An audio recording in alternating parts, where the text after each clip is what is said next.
All right. Hello, everybody, and thank you so much for joining us today. We are welcoming Wally Taylor this week. He is going to be talking about some Pattison sand updates and what's going on with water withdrawals from the Jordan Aquifer. My name is Brianna Coma. I am the conservation coordinator here at Sierra Club Iowa chapter. Every week we go live with an environmentally focused topic, and like I said, this week we are focusing on Pattison sand. So, Wally, I'll get my screen shared and then you can take it away.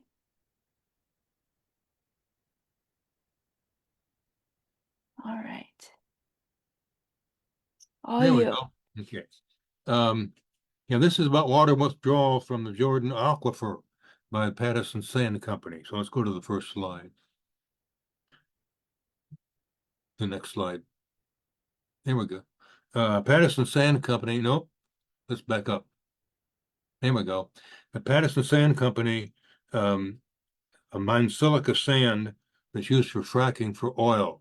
Um, if you don't know, fracking is a way that oil companies get more oil out of the ground that the regular pumping doesn't get. And they put this um, material in there that allows the pipes to go in farther, and the sand is used as part of that material for um, making uh, the pipes go in farther. And Pattison's been doing this for a number of years, and they use water in that process. It's located in Clayton County, which is in northeast Iowa. And if you're not familiar with northeast Iowa, it's called the Driftless area. And it's an area where the last glacier did not go through.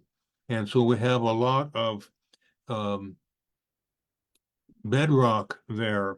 And with the photo here on this slide, you can see the various layers and how different those layers are as you go from the top of the ground down uh, layer by layer.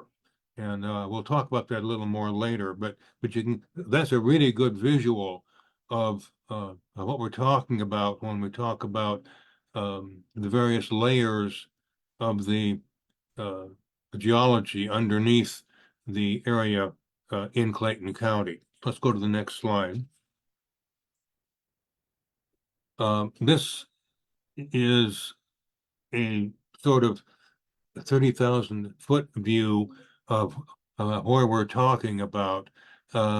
You'll see over toward the right, El Cader, the Prairie du Chien, Guttenberg, and there's a little town of Clayton. I don't know if you can see it very well on that map, but it's right next to the Mississippi River. The line there obviously is the Mississippi. So let's go to the next slide. It's a little more of a close-up.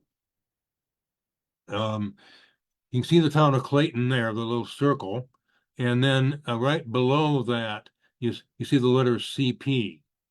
That stands for Central Pacific Railroad because the railroad tracks there. But where that CP is pretty much where the Pattison Sand operation is. And so that gives you an idea of the geography of the area we're talking about. Let's go to the next slide.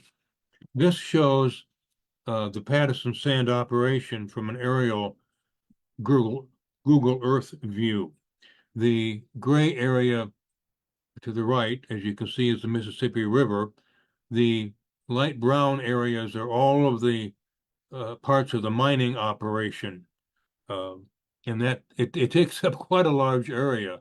They have really mined a large area there next to the river. Uh, let's go to the next slide. And Pattison Sand has a permit currently that allows them to withdraw 976.8 million gallons of water a year. That's primarily from what's called the Jordan Aquifer. Aquifers are underground areas of water between um, layers of rock. And the Jordan Aquifer is the largest aquifer in Iowa. And at the area in northeast Iowa where Pattison Sand is, the Jordan Aquifer is really what we call unconfined. It's basically at the ground level and can be recharged through rain or um, to some extent from um, flow from the Mississippi River. And so most of this 976.8 million gallons that Pattison has been getting uh, comes from the Jordan Aquifer. But in September of 2024, Pattison asked the Iowa DNR for a permit to increase the amount of water it could withdraw, both from the underground aquifer, and in addition, they want now to withdraw water from the Mississippi River um, to over 3,743,000,000 gallons per year. That's almost 4 times the current permit limit. And we've got a chart here to kind of give you an idea of how much water that really is. You'll see the difference in gallons per year, but look at gallons per day from a little over 2 million gallons a day to over 10 million gallons a day. And if you want to get down to gallons per second, that's about 31 gallons per second currently to almost 120 gallons per second in the requested permit. So we're talking about a lot of water.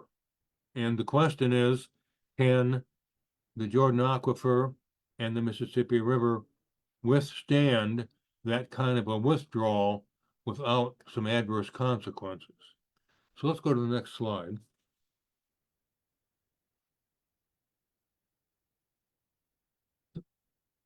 So in 2025, in March, the DNR issued a draft permit, essentially giving Pattison what it wanted. And the DNR opened a public comment period and held a public hearing. Well, the DNR found out from those public comments in the public hearing that the public didn't like this draft permit. There were a lot of comments expressing exactly why the proposed permit was a bad idea. And one of the big problems was a lack of knowledge as to the amount of water in the Jordan Aquifer and what impact that might have. So the DNR backed off and did not issue the permit. This might be a good time to kind of give you some background on water withdrawal and the DNR. The DNR has the authority to issue permits allowing entities to withdraw water from aquifers or from surface waters like rivers and creeks. But the DNR historically has not done its job, frankly. They just issue a permit for whatever the entity requests and doesn't do any investigation, doesn't determine how much water is available, what the impacts are going to be of the proposed withdrawal. And the Sierra Club has been challenging that paradigm for some time now. In fact, we did a report a couple of years ago, and Brianna can maybe put the link to that in the chat. It's on our website, and we looked at the various aquifers under Iowa, and what their status is as far as we know, or what the problems are in terms of what we don't know, and stating that the DNR needs to do a lot more investigation, and we would certainly like to see the Iowa Geological Survey get the resources to do a thorough study of all the water resources in Iowa so we know what impact the water withdrawal will have. Um, I would also say that another problem the DNR has had in issuing water permits is that they base their uh, determination of beneficial use, which is what the Iowa Code says they're supposed to base their um, decisions on. The DNR does it on the basis of use categories.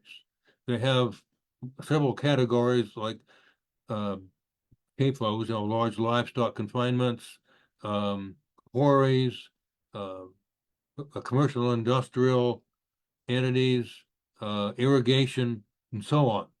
Um, and the problem with that is it doesn't really do a case-by-case analysis of the impact that the water withdrawal permit that they issue is going to have. For example, um, with the Pattison, for instance, if it was a real small quarry that wasn't going to use much water, that's different than Pattison asking for almost 4 billion gallons a year.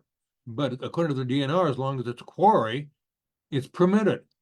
Um, and the DN, as we'll see later, the DNR uses the quarry entity as a trigger for granting a permit. But in this case, there was enough backlash that the DNR did not issue the permit and agreed to have the Iowa Geological Survey to conduct a study of the aquifer and the hydrogeologic condition of the area around the Pattison sand operation, hopefully getting a good sense of what resources are available and what the impact would be of the permit that Pattison was requesting. So let's go to the next slide.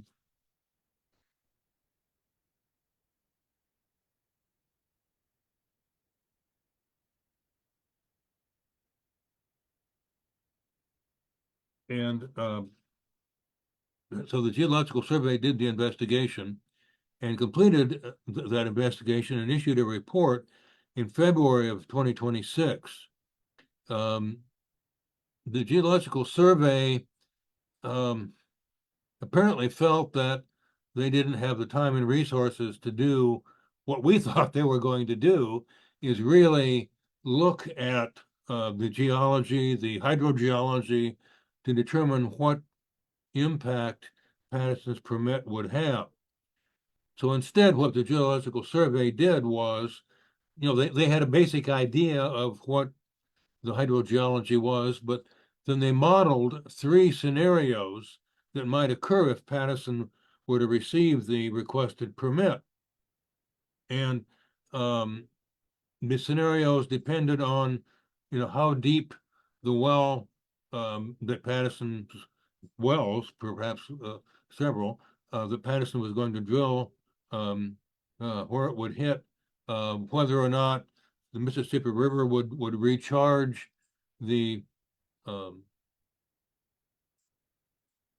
aquifer where the water was being taken from, and sort of just speculated as to what would happen. So these scenarios were not based on actual data, but simply models of what might happen based on the limited knowledge that the Geological Survey had.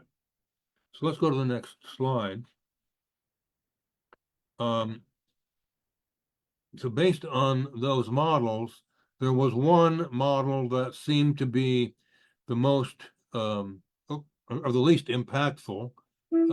And so in the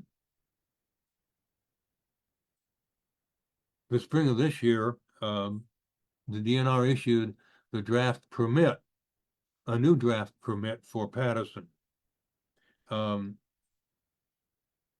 Because the survey investigation was based on modeling and some unknown factors, the DNR is planning to require monitoring wells to determine in actual time after a permit is issued and what the impact is.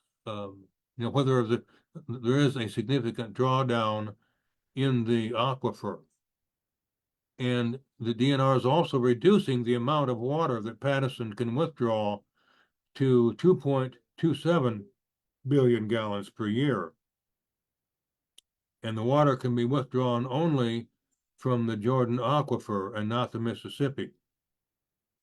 The permit would be valid for only 5 years. Usually, the permit is for 10 years, but because it's from the Jordan Aquifer and there are special rules for the Jordan Aquifer, and because of the unknown impact here, the permit would be valid for 5 years and then would have to be renewed.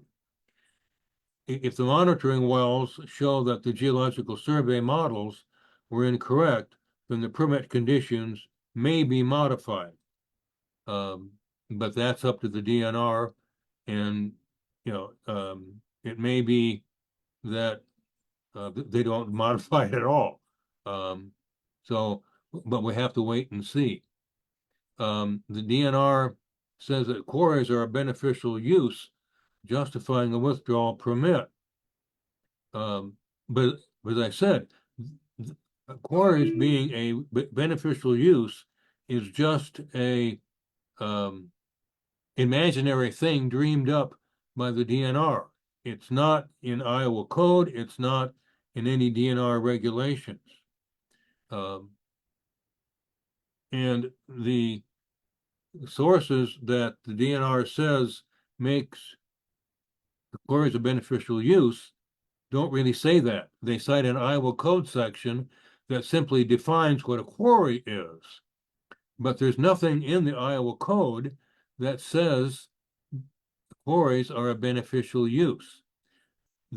The definition of quarries is there because if there's a water shortage, there's a section in the Iowa code that sets priorities for water rationing, and quarries are in that list, but they're down a ways. They aren't the most important to preserve in the case of water shortage.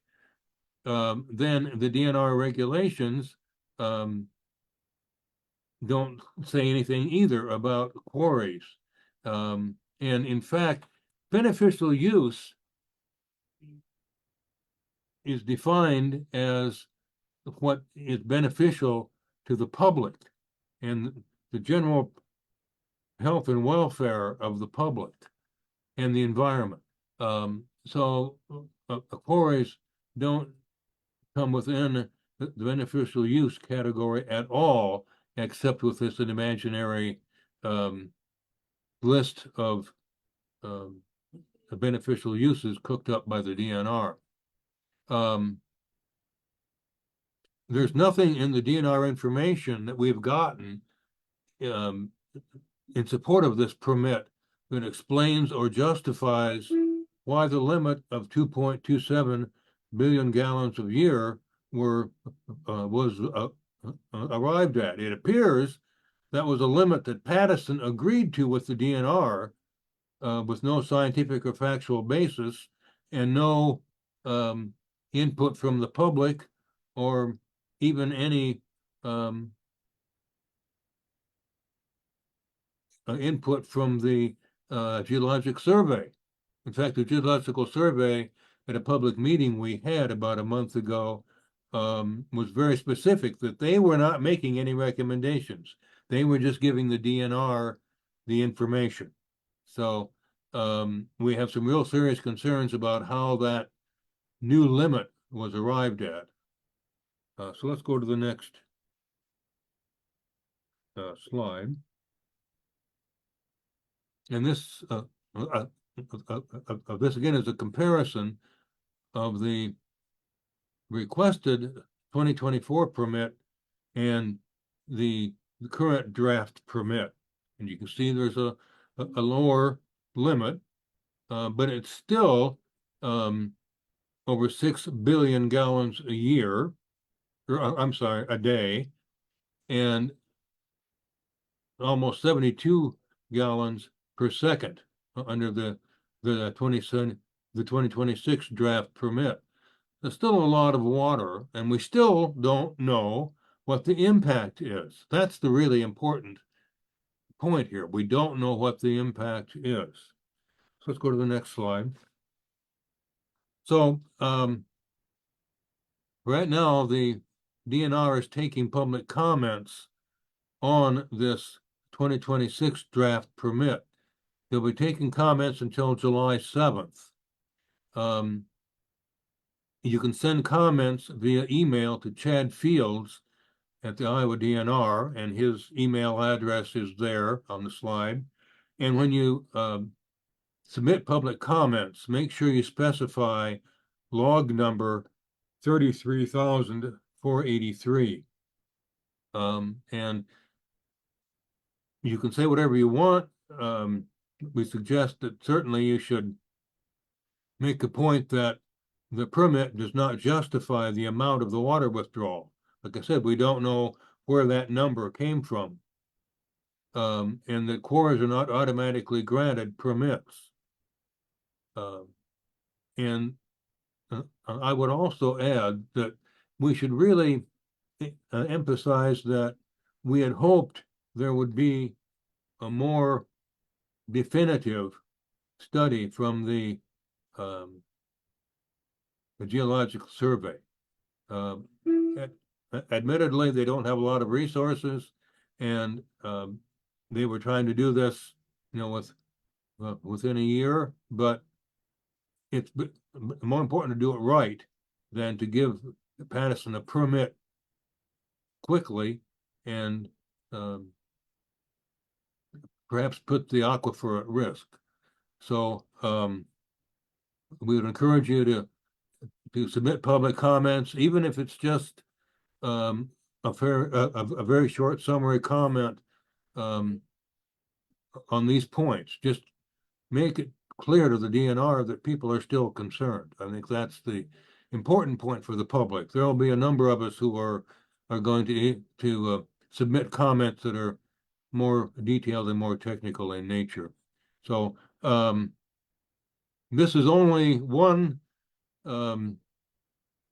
aspect of a more comprehensive campaign that the Iowa chapter is doing to try to get a better handle on our water resources and making sure that water withdrawals are permitted in a way that protects underground aquifers and our surface water resources. So thank you. And if there's any questions, I'll be happy to answer them. Awesome. Thank you so much, Wally. It doesn't look like we have any questions, but I think you did a fantastic job going through all of this and kind of keeping us up to date and what's going on now. I'll make sure to put Chad's email in the comments for everybody so you have that, and I'll put the date in there too, so it'll be right there at the top for you. But thank you so much again, everybody, for joining us on this beautiful Friday, and thank you again, Wally, for an awesome lunch and learn. We'll see you again next Friday with another awesome topic and lunch and learn. Have a great day, everybody. Bye bye.